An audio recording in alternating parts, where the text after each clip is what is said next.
बहन कुमारी शैलजा चाहिए था 400 पार। मैं पूछना चाहूंगी 400 पार आपको इसलिए चाहिए था कि आप संविधान बदल दो।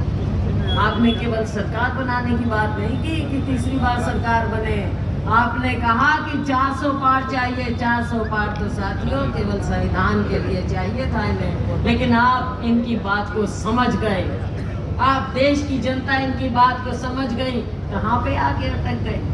प्रदेश कांग्रेस कमेटी के कार्यकारी अध्यक्ष आदरणीय रामकिशन गुर्जर जी से प्रार्थना करूंगा कि आए और अपनी बात रखें। आदरणीय रामकिशन जी।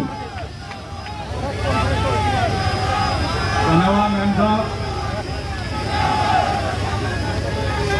आदरणीय हमारी नेता बहन कुमारी शैलजा जी, हमारे पूरा मंत्रीगण, पूरा विधायकगण, सम्मानित मंच, उपस्थित मेरे बुजुर्गों, नौजवान साथियों, मेरी माताएं, बहनें और प्यारे बच्चों, कहने का तो वैसे कुछ नहीं रह जाता। जो जनसलाह यहाँ करनाल के अंदर हम देख रहे हैं, राहुल गांधी जी ने पूरे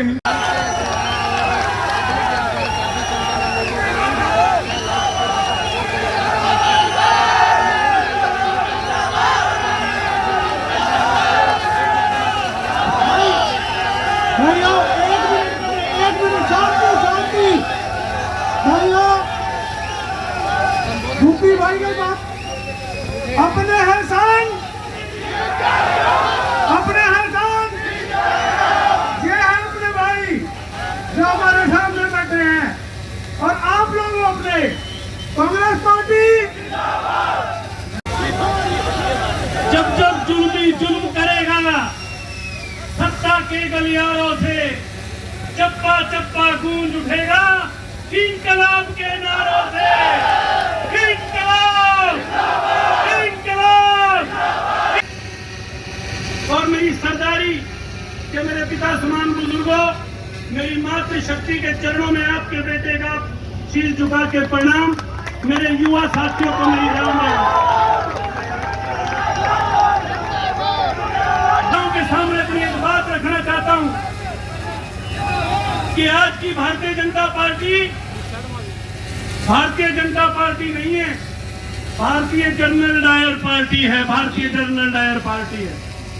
जिस तरह ब्रिटिश के राज में जनरल डायर और उसकी कंपनी ने निहत्थे किसानों पे और निहत्थे भारतीयों पे गोलियां और लाठी बरसाई थी, उसी तरह इस हट्टी सरकार ने न हमारे किसान को छोड़ा, न हमारी मनरेगा में काम करने वाली हमारी मातृशक्ति, हमारी बहनों को छोड़ा, और ना हमारी संस्कृति ही नहीं, विश्व में सबसे ऊंचा स्थान रखने वाले मेरे गेस्ट टीचरों को छोड़ा, मेरे गुरुओं को छोड़ा, ना सीमा पे अपनी जान दे करके देश की रक्षा करने वाले जवानों को छोड़ा, और तो और हम और आपके बीच में आप लोगों की चुनी हुई छोटी सरकारों को भी नहीं छोड़ा। ये है इनका लठतंत्र। इनके लठतंत्र और लोकतंत्र के फर्क को समझिए। मैं आपको एक उदाहरण देना चाहता हूं।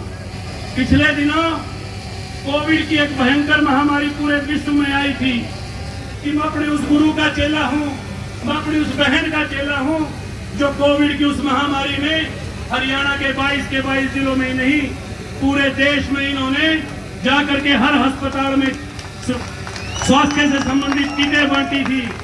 याद करिए वो दिन जब आदमी को आदमी से घृणा होती थी।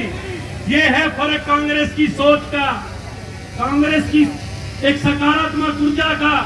जब व्यक्ति मुसीबत में होता है, जब हमारा समाज और देश मुसीबत में होता है, तो हमारे नेतागण आपके सामने अपना छाती अड़ा के खड़े हो जाते हैं, अपना कंधा मजबूत कर देते हैं। और बुजुर्गों और दोस्तों, आज मेरे आदरणीय नेतागण, मेरे अभिमान यहाँ पे आए हैं। मैं आप लोगों के माध्यम से अपने नेताओं के समक्ष अपनी एक प्रार्थना रखना चाहता हूँ। तत्कालीन कांग्रेस सरकार ने हमारे करनाल जिले में एक इकलौता कल्पना, हमारे करनाल की बेटी हमारी शाम के नाम से एक मेडिकल कॉलेज बनवाया था। उस मेडिकल कॉलेज में तत्कालीन कांग्रेस सरकार ने 300 बेड का हॉस्पिटल बनाया था। दुर्भाग्य से इस प्रदेश की सत्ता और देश की सत्ता भारतीय जनता पार्टी के पूंजीवादी हुक्मरानों के हाथ में चली गई। उस वक्त जब हमने इस हॉस्पिटल का निर्माण करके इनके हाथों में दिया, तो मात्र 137 बेड पे तब तक हम ऑक्सीजन की सप्लाई कर पाए थे। जब कोरोना काल में हमने अपने अपनों को खोया, हर घर से हर दहलीज से एक मातम का माहौल था। तो बच्चा वीडियो खींच रहा है। आज हम यात्रा जब कर रहे हैं, जगह जगह पर हमारे साथियों ने किया, हमारे सभी अग्रवाल समाज ने, हमारे व्यापारियों ने, पंजाबी समाज रहे हो तो ऊपर चढ़ गए बिल्कुल ऊपर चढ़ गए थे। तो जो लोगों के नजरों में बहने जा रही, बच्चे जा रहे, लोगों ने लगाई है। ये रौनक दो तरह की है।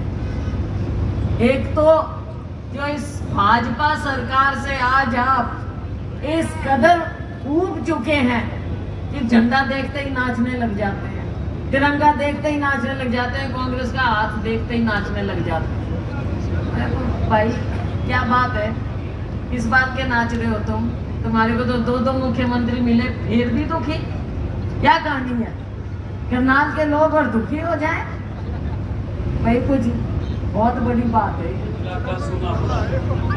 इलाका सूना भी पड़ा है और इलाके को केवल धोखा मिला है। चाहे प्रॉपर्टी आईडी की बात हो, चाहे परिवार पहचान पत्र की बात, हर तरह की बात है। हम हर बात को आपके बीच में उठाते आए थे साथियों। सबसे बड़ा स्कैम हरियाणा का, जो कहते हैं ना 1000 करोड़ रुपया यहाँ पे लेके आए, सबसे बड़ा स्कैम जो हुआ था वो करनाल में हुआ था, सीएम सिटी में हुआ था। और क्या निकला उसका? 1-2 छोटी मछली पकड़ ली और वो पैसा गया कहाँ सारा? कौन पूछे? हमारी सरकार आएगी, पाई का हिसाब इनसे लेंगे, पाई का। ये लोगों का पैसा है, मेरे किसान का, मजदूर का। दलित पर अत्याचार होते हैं, बहनों के साथ ज्यादती होती हैं। साथियों के चाहिए था 400 पार। मैं पूछना चाहूंगी, 400 पार आपको इसलिए चाहिए था कि आप संविधान बदल दो। आपने केवल सरकार बनाने की बात नहीं की कि तीसरी बार सरकार बने। आपने कहा कि 400 पार चाहिए। 400 पार तो साथियों केवल संविधान के लिए चाहिए था इन्हें, लेकिन आप इनकी बात को समझ गए। आप देश की जनता इनकी बात को समझ गई। कहाँ पे आके अटक गए, कहाँ रह गए? आज सदन में खड़ा नहीं हुआ जाता इनसे। राहुल गांधी जी की नजरों में नजर नहीं मिला सकते। जब राहुल गांधी जी खड़े होकर बोलते हैं, आपकी आवाज को उठाते हैं, तो भाजपा के पसीने छूट जाते हैं।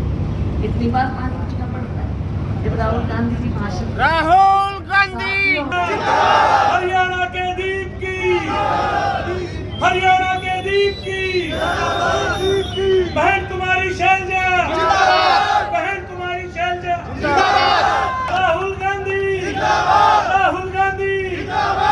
आपके चेहरे बता रहे हैं। 1 अक्टूबर को भाई हमारा तो इम्तिहान है ही, लेकिन हमारे से ज्यादा आपका इम्तिहान है, आपका।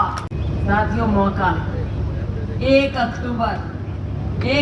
अक्टूबर को मौका है। 2 को जो अभी नारा लगा रहे थे हमारे जय जवान जय किसान का, जय जवान, जय जवान, जय जवान।